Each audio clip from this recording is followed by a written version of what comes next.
course, we know, Mona, that we are in an affordable housing crisis, or just a housing crisis, right? So that exists for a lot of folks, and specifically here in Hamilton County, we know that we're 40,000 units short of affordable housing, and there are 28,000 households in the city of Cincinnati who are paying more than 30% of their income towards their housing. So they do not have affordable housing, and that is an issue because those families are not able to participate in community life.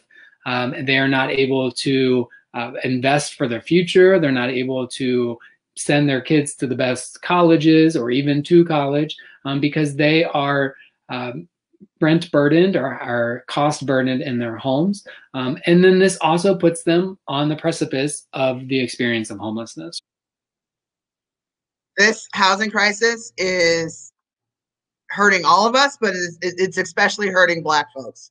So I just want to keep that in mind. And with this plan, we need to ensure that racial equity is considered throughout this. So we can't just look at something as a bunch of numbers on a paper and say that this is the truth, right? We all know that there are nuances. We know that Cincinnati's a very special place. I mean, we're right between the South and the North. We have a very specific history that we talk about in our tours that we do through the Homeless Coalition. So we know that we cannot just reduce this to a bunch of numbers, right? But when we know that there's 28,000 units shortage, and then an economics professor comes from UC and says, wait, I don't think the problem's that bad, it's just 8,000 units. What we have to do is we have to look at their methodology. You know, we could look at them as an individual, and we've done that in the past. We've said, look, this economics professor writes books that essentially erase race out of the picture, right? So they omit it. And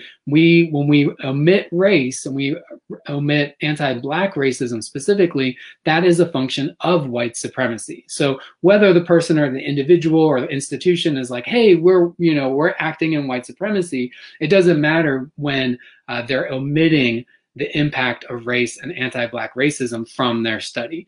So what that means is that he doesn't consider anything in terms of the concentration of poverty within the city. He doesn't consider anything about historical or contemporary anti-Black racism that exists. Understanding that is really important, because if we base our policy on white supremacist economics theories, then we are functioning in an anti-Black environment. And that is very dangerous for a city that is more than 40% Black. And thinking about race equity, right? And looking at these developers, there's a racial equity lens that can be applied to that, right? So even, we want, don't get it twisted. We know we need development. We just want it done right. So we want to make sure that when we're thinking about this and we're hearing in the news coming out the next week that, oh, city council is doing this and they're doing all this work, that we're not hoodwinked into thinking that $34 million is going to come from HUD and go into affordable housing. And when the city uses white supremacist economics and say that it's just about supply and demand, and that if we increase market rate housing, it's going to increase affordability, we're going to see a lot of that Section 108 money going to market rate housing, going to businesses, going to parking garages, and it is not going to go directly to affordable housing. So just keep your eyes on that as we move forward.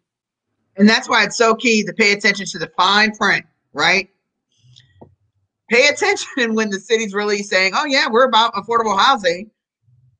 And we know that that's not the case, because if that was the case, then they would not be pushing so hard against this issue and coming up with all these backdoor things to basically gaslight us. If this was a solution to the housing crisis and to homelessness, we would be happy. Trust us.